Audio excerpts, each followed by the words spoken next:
Good morning to you. I hope you're good afternoon to you. I'm getting behind myself there, I guess.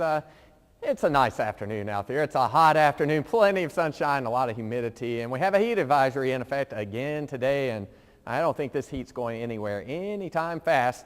Titan radar is not showing any rain out there at all to cool us off a little bit.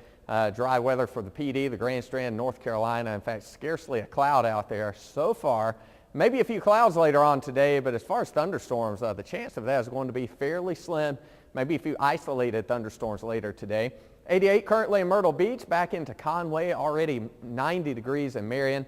As we head into the PD, for the most part, 90s out there. But factor in the humidity, even though it's only 88 at the beach, it feels like 97 in Myrtle Beach, feeling like 101 in North Myrtle, and 104 is what it feels like this afternoon in Conway.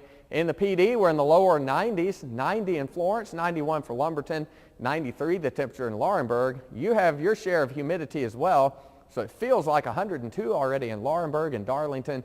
Feels like 97 for Florence, and 100 right now is what it feels like in Lumberton. These numbers will continue to go on up to about 105 and hold steady for a few hours toward mid-afternoon, and that's why we have that heat advisory in effect today. So if you'll be outside, don't stay outside for very long, take plenty of breaks. Really, the most important thing is to listen to your body. If you don't feel good, just go inside and cool off a little bit. You may need to do that frequently today. We'll be in the low to mid-90s all afternoon at the beach. And there you see, we'll hit that high temperature inland right around 4 o'clock in the afternoon. They're up about 97 degrees. Here's your beach forecast today. There's a little bit of a breeze, but it's not quite as windy as the past few days have been. Waves today are 2 feet, and the water is very nice at 83 degrees. The reason for it all is this high pressure off the Atlantic coast. Our winds are from the southwest. We call that the Bermuda High. It's the pattern you almost always have in the summertime, but every now and then aloft you'll also get an area of low pressure right on top of us, and that causes us to heat up even more than we normally do in the summertime. Really, for the next few days, this isn't going to change a whole lot. The heat is here to stay. Very few thunderstorms each afternoon, just a 20% chance. And our heat advisory is in effect today, but I imagine we'll also have one probably tomorrow, maybe even on Saturday and Sunday as well. Here's your tropical satellite picture. Things are also heating up in the tropics. In fact, we have tropical depression number 3 that formed this morning, and it is expected to strengthen a little bit. Here's the forecast track from the Hurricane Center in the 11 o'clock coordinates.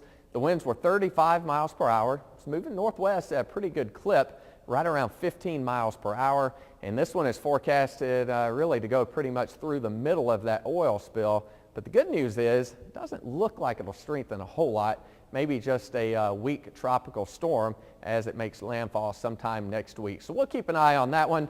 Right now, not a whole lot going on with our weather. That 20% chance of a stray thunderstorm this afternoon. 93 to 97 the high, but it's going to feel like around 105. Tonight, warm and muggy. Maybe a stray shower early in the evening. Again, it's a very small chance. Lows in the mid to upper 70s. We'll hold on to a very small chance of rain tomorrow, Saturday, and Sunday as well. For the most part, the heat is here to stay. Low to mid 90s at the beach the next few days. And there's your inland forecast. Very, very hot headed through the weekend. Highs around 96 or 97. It might cool off a little bit early next week, but for the most part, this heat is here to stay. Just typical summertime. It really is. All right, Chris, thanks a lot.